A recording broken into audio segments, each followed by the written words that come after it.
नमस्कार मंडळी. अहो या टिक्की तर पहा. या टिक्की मी रात्रीच्या उरलेल्या भातापासून बनवल्यात आणि यातील साहित्य विचाराल तर अगदी कमीत कमीत साहित्यापासून आणि अगदी झटपट तयार होतात.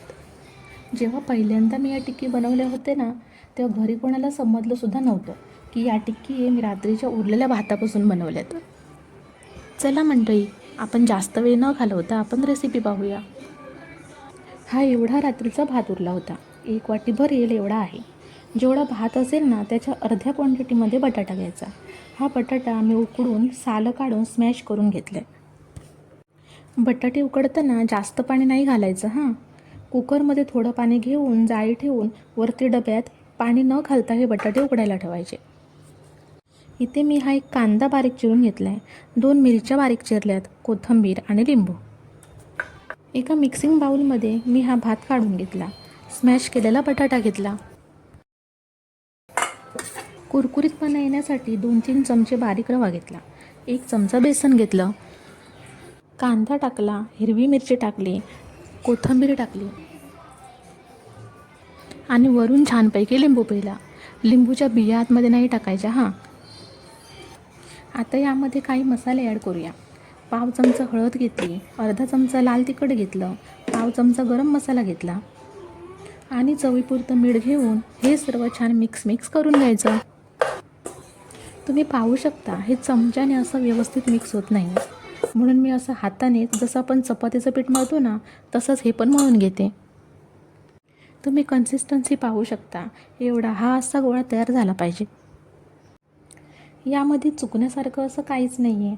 तुम्हाला जर वाटलं हे थोडं पातळ वाटतंय तर तुम्ही यामध्ये थोडा रवा किंवा तांदळाचं पीठ मिक्स करू शकता. पण जर तुम्ही मी सांगितलेल्या प्रमाणामध्ये बनवलात ना, तर काहीच गरज लागत नाही. अगदी खूप छान परफेक्ट असा गोळा तयार होतो. आता या गोळ्याच्या आपण छोट्या छोट्याशा टिक्की बनवून घेऊयात. हाताला हे मिश्रण चिटकू नये म्हणून हाताला थोडं तेल लावून घेतलं. या मिश्रणामधील थोडासा एवढा गोळा घेतला आणि छान लाडू बनवला आणि मग असा थोडा चपटा करून टिक्कीचा छान आकार दिला.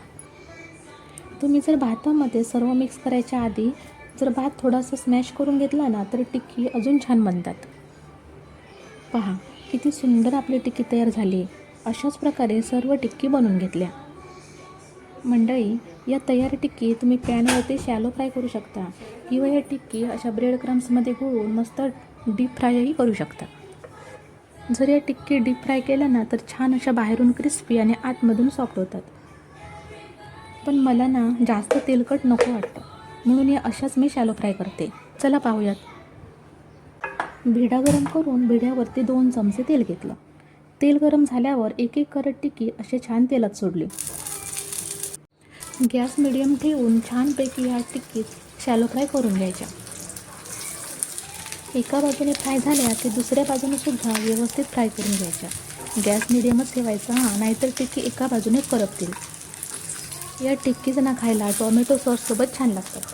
पण तुम्हाला कोणत्याही आवडणाऱ्या तुम्ही चटणीसोबतसुद्धा ह्या टिक्कीज खाऊ शकता. मंडळी, सोपी आहे की नाही रेसिपी? आता तुम्हाला रात्रीच्या उरलेल्या भाताचं सकाळी काय करू हा प्रश्न नाही पडणार. आपल्या चॅनलवरती खूप साऱ्या रेसिपीज आहेत. तुम्ही पाहिल्या नसतील तर पाहून घ्या. आणि तुम्ही अजूनही आपल्या चॅनलला सबस्क्राईब केलं नसेल तर आपल्या चॅनलला पटकन सबस्क्राईब करा. व्हिडिओ आवडला तर एक लाईक आणि छानशी कमेंट करायला कंजूशी करू नका. Bye bye.